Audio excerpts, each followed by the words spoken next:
It actually came down to the fact that it's not taught in schools. Exactly. Whether it's high school or college.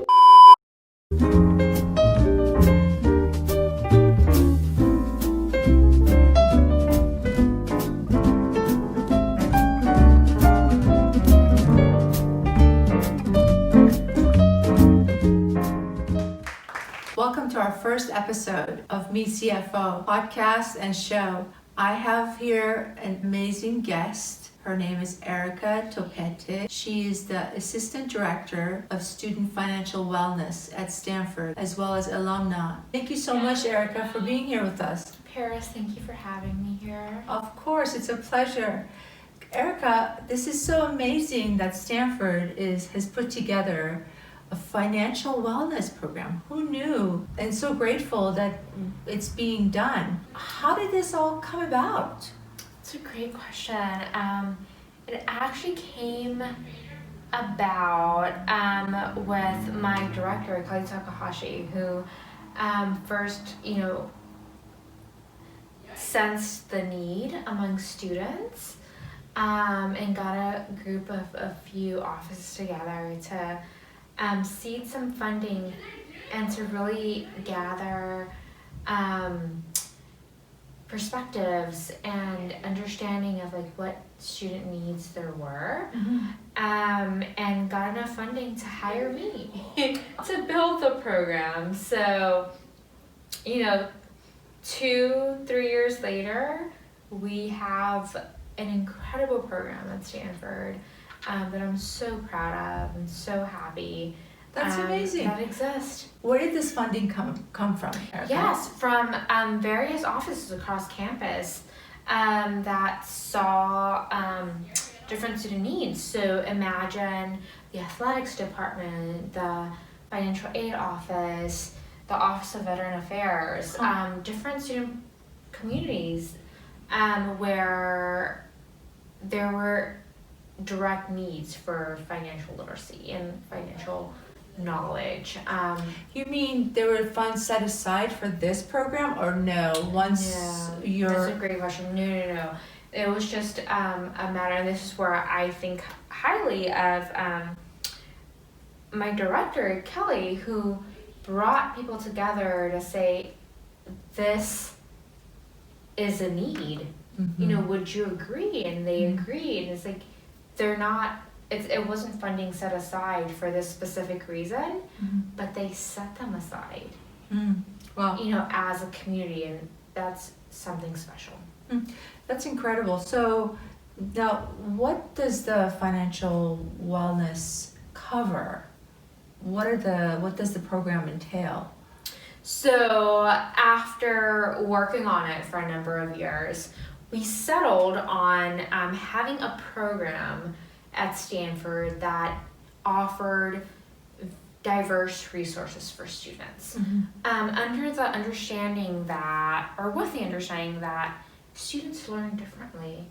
And not only do they learn differently, you need to be able to build on knowledge and build on learning. And so we actually have 4 core resources to our program. Wow. And they include an academic course that's taught every winter quarter.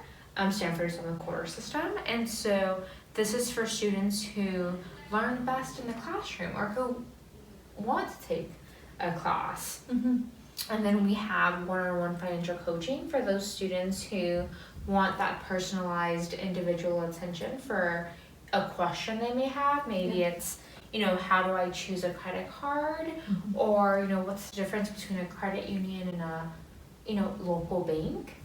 To what's a Roth IRA, or what's an IRA versus a 401k? What are these terms that we hear? So we have that one-on-one coaching with Stanford alumni and partners in financial services. And then we have our online resources, our learning modules, which I personally truly appreciate, because when you think about democratizing access to all students, I feel like a university that can offer basic foundational learning modules that are credible, that are unbiased. You know, a student can do a Google search on, I don't know, Roth IRA or traditional IRA or credit union, but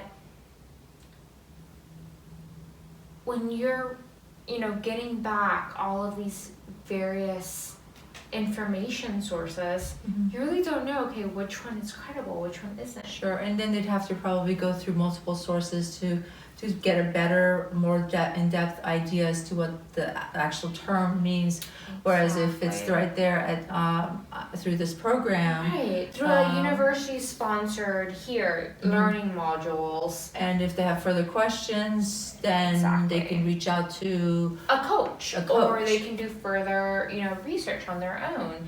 But having just basic foundational information that's unbiased and objective, I think is essential for every university. And now lastly, we have events and workshops throughout the year. What I think is special about these is that they're targeted to different student communities. So we serve both undergraduate and graduate students. And with these events and workshops throughout the year, we are able to target them to, say, incoming freshmen versus graduating seniors, or graduate students, maybe with children, or at the Grad School of Business, at the Stanford Law School, with, you know, different needs. And so I think that's something special, that we can target and cater our events for different student populations. That's amazing. So let me go back to just back up a little bit.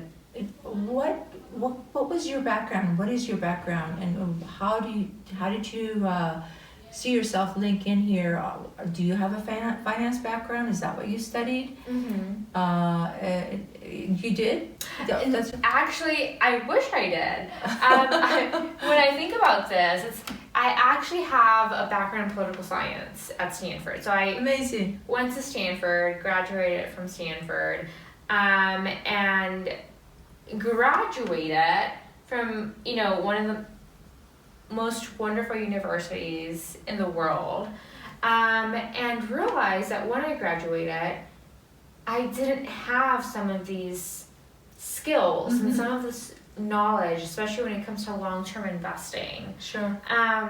That I wish I had graduated with. Yeah. And so I had a career in startup life from Stanford, the typical go into startups. And then I realized that I wanted to delve into personal finance for coming from a first generation family. I'm actually the first in my family to go to college. Oh, congratulations. Thank you. Thank you so much.